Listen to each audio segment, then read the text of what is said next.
Saudara, di tempat ini yang dikisahkan dalam Alkitab ini, dia bisa melihat tanah perjanjian seperti yang diberitakan kepada nenek moyang bangsa Israel. Dan Musa sudah selama 40 tahun pengembaraan di perjalanan dari Mesir menuju ke tanah perjanjian. Tetapi sampai di sini di mana dia bisa melihat seluruh tanah perjanjian itu. Tetapi kenapa Musa tidak boleh memasukinya? Kenapa Musa tidak boleh memasukinya? Apa gara-gara karena kesalahan yang mungkin di mata kita kecil, jengkel, dia marah, memukul bukit batu yang dikenal dengan peristiwa Meriba.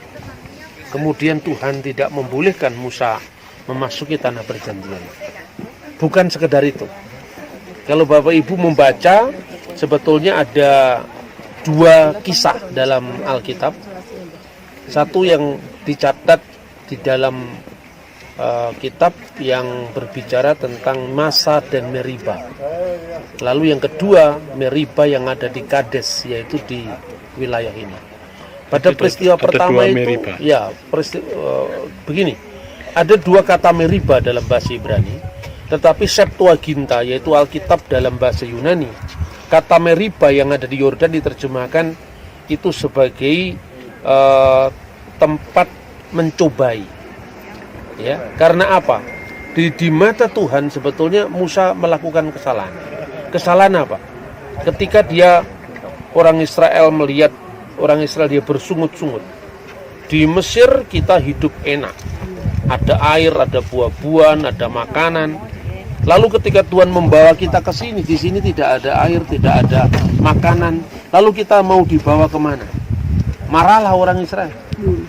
Lalu Musa mengatakan kepada orang Israel yang sedang bersungut-sungut itu, dengarkanlah hai orang-orang durhaka.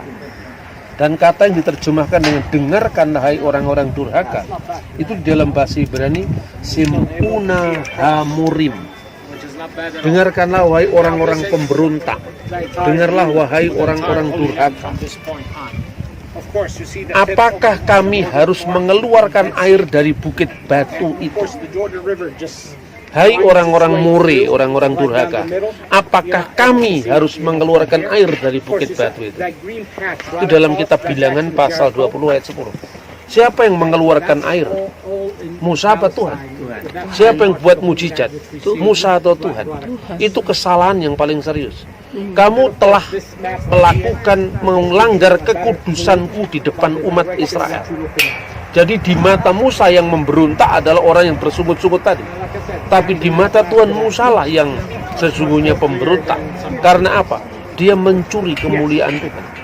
Dia mengatasnamakan bahwa haruskah kami mengeluarkan air? Yang membuat mujizat itu bukan Musa, tetapi Tuhan. Gara-gara kesalahan itulah Musa dianggap oleh Tuhan kesalahan yang sangat serius, melanggar kekudusanku di depan umat Israel, dan dia hanya boleh melihat, tidak boleh memasuki. Matius pasal 5 ayat 21 dan seterusnya itu berbicara tentang Yesus yang berbicara, kamu telah mendengar hukum yang ditulis oleh nenek moyangmu. Jangan kamu membunuh. Siapa yang membunuh harus dihukum. Tetapi aku berkata kepadamu, setiap orang yang marah kepada saudaranya harus dihukum. Dan siapa yang berkata kepada saudaranya, hai kafir, harus diserahkan ke mahkamah agama. Dan yang mengatakan kepada saudaranya, hai jahil, harus diserahkan ke neraka yang menyala-nyala. Coba kita renungkan.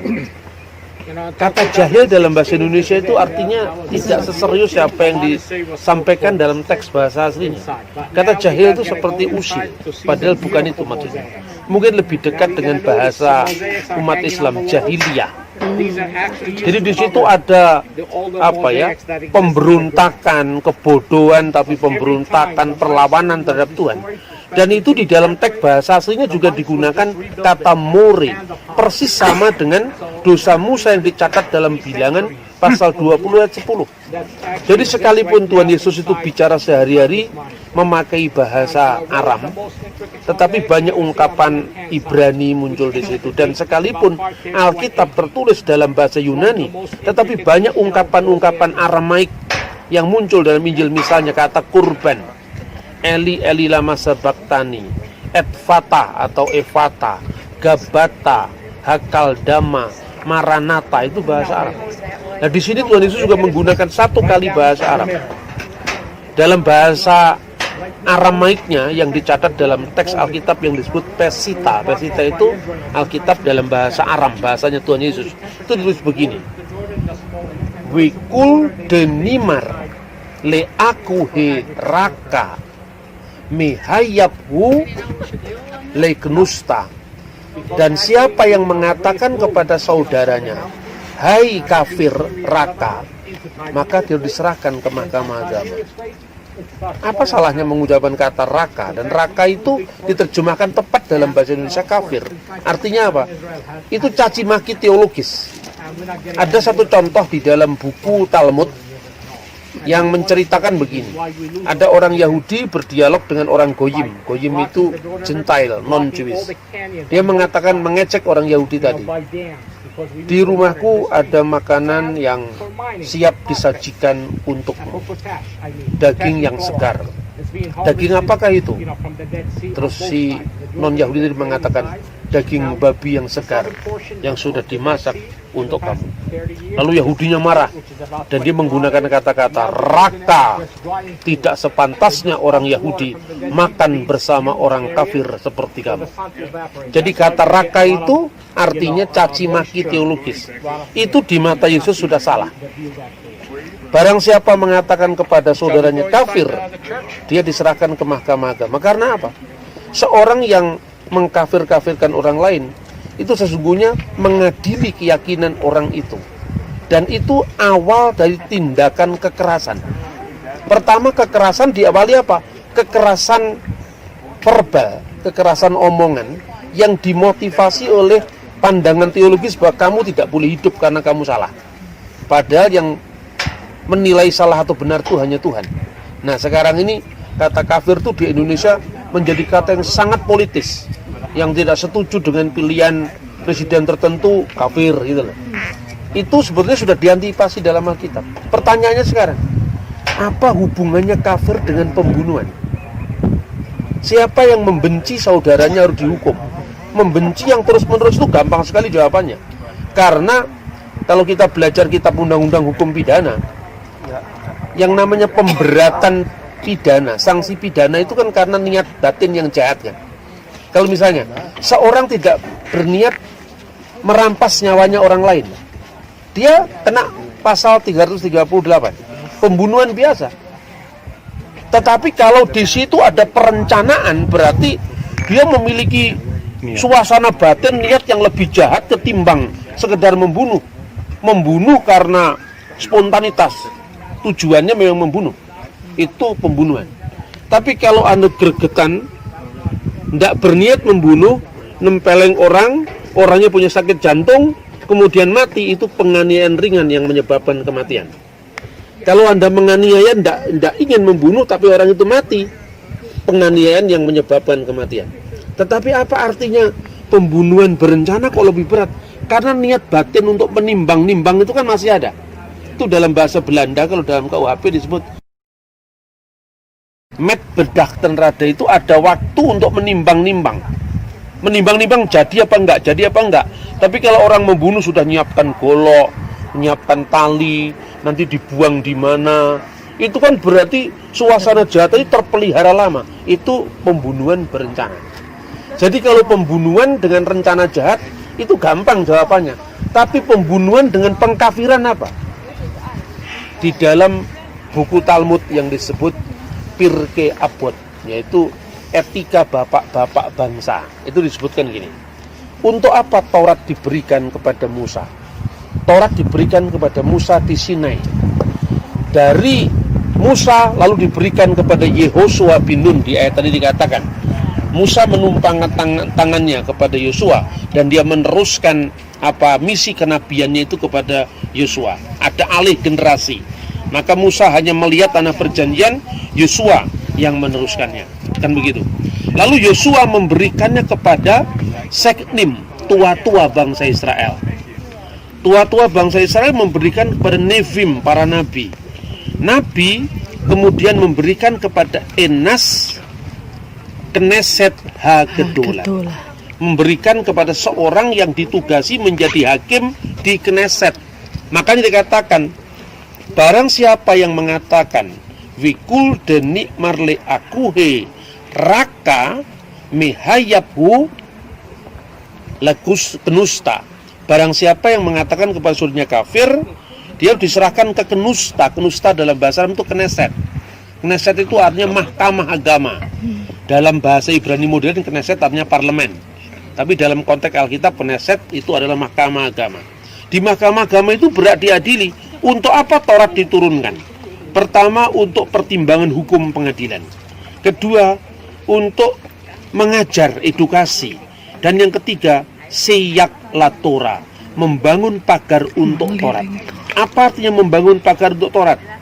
Kamu telah mendengar jangan berzina. Tetapi aku berkata kepadamu, seorang yang melihat wanita dan mengingininya dalam hatinya, dia telah berzina. Berarti sebelum orang berzina harus membangun pagar supaya dia tidak berzina. Sebelum orang membunuh harus membangun pagar agar dia tidak membunuh, makanya tidak membenci. Makanya bentuk takfir itu adalah meniadakan hak orang lain untuk hidup, meniadakan pilihan orang lain untuk hidup. Kita tahu kebenaran itu ada di mana, tapi kita tidak berhak mengadili kebenaran tidak hadir di mana, karena itu haknya Tuhan. Kalau etika kehidupan umat beragama seperti ini, maka bukan hanya orang Kristen rukun dengan orang Kristen. Orang Kristen bisa hidup damai dengan semua agama. Itu pelajaran yang sangat penting. Lalu yang terakhir, seorang yang membunuh secara teologis, itu awal dari pembunuhan fisik. Theological killing adalah awal dari physical killing. Ketika orang merasa dirinya benar, dia tidak punya kekuasaan, tidak ada masalah. Tapi begitu orang menganggap dirinya benar, orang lain itu masuk neraka semua dan dia punya kekuasaan tangan di pedang yang tidak sesuai dengan saya bunuh. Itulah sebabnya itu adalah hak Tuhan. Maka yang kedua, kalau yang pertama Yesus menggunakan kata Aram Raka, yang kedua Yesus menggunakan kata Ibrani More, dan kata itu yang muncul di dalam kitab Bilangan pasal 20 ayat 10. Sim'una hamurim, dengarlah kami hai orang-orang durhaka. Di situ hai orang-orang yang merampas hak Tuhan, yang mencuri kemuliaan Tuhan. Dan bentuk yang dilakukan Musa apa? Haruskah kami mengeluarkan air dari bukit batu itu? Itulah sebabnya melalui pelajaran Alkitab yang sudah kita baca hari ini, bagaimana kita menerjemahkannya dalam kehidupan gereja, kehidupan bangsa dan negara yang lebih luas, tetapi juga tidak kehilangan sikap dan jati diri kita sebagai seorang yang beriman kepada Tuhan. Inilah pelajaran tentang Musa, orang hebat, usianya 120 tahun ketika dia dipanggil Tuhan. Kuburannya tidak diketahui sampai hari ini, sebab jangankan sampai orang hebat yang berfungsi untuk bangsa Israel, sapi betina pun disembah. Tuhan menghindari agar tidak terjadi pengkultusan terhadap Musa. Makanya mayatnya tidak diketahui sampai hari ini. Tapi pelajaran kedua, sehebat apapun Musa, ternyata dosa itu sangat serius di mata Tuhan. Apalagi kita. Betapa besar jasanya Musa terhadap Bani Israel. Tetapi karena kesalahan yang dianggap serius itu, bukan hanya karena dia jengkel, tapi dia menganggap kebenaran itu miliknya, hak mujizat itu miliknya, padahal dia hanya alat. Kita ini hanya alat, kita bukan pemilik semuanya itu. Hanya Tuhanlah yang wajib kita muliakan.